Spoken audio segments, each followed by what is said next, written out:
আমরা এই মুহূর্তে দাঁড়িয়ে আছি পঞ্চগড়ের তেঁতুলিয়া উপজেলার ৭ নং দেবনগর ইউনিয়নের বাংলাচণ্ডী এলাকায়। এই এলাকাটি একটি সীমান্তবর্তী এলাকা। এখানকার যারা সাধারণ মানুষ রয়েছে তারা একটা অভিযোগ তুলেছেন, এখানে একটি বেসরকারি প্রতিষ্ঠান একটি সোলার প্লান্ট তৈরির জন্য বিগত সরকার আমলে এখানে জমি নেওয়া শুরু করে। এরপর কিন্তু জেনেছি যে অবৈধ উপায়ে বিভিন্নভাবে হুমকি ধামকি সহ নানা কৌশলে কিন্তু এই এলাকার মানুষের কাছ থেকে জমি দখলের চেষ্টা করছে বলে এমনটা অভিযোগ উঠেছে। করতোয়া সোলার কোম্পানি লিমিটেড এবং ল্যান্ডকো সোলার কোম্পানি লিমিটেড, মনে হচ্ছে যে এই দুইটি গ্রুপ, তাদের ব্যাকসিমকো কোম্পানির এই দুইটি গ্রুপ তাদের মনে করেন যে এরা এইভাবে মানুষের উপর অন্যায় অত্যাচার জুলুম করতেছে।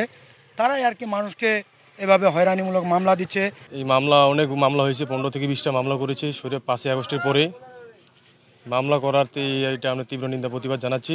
আমার প্রায় 700 মাটি একটা পুকুর ছিল, সম্পূর্ণ অবৈধভাবে দখল করছে। আমি 10 টাকাও নিইনি, কোনো ওদের সাথে কোনো কিবা লেয়াজও করিনি, কিন্তু সম্পূর্ণ জোর করে দখল করে নিচ্ছে ওরা। এটা 5ই আগস্টের আগে।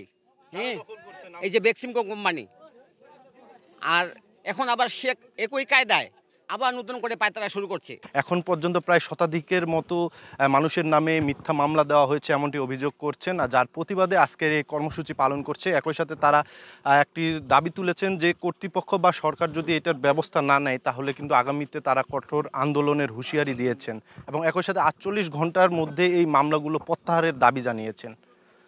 সোহাগ হায়দার, সময় সংবাদ, পঞ্চগড়।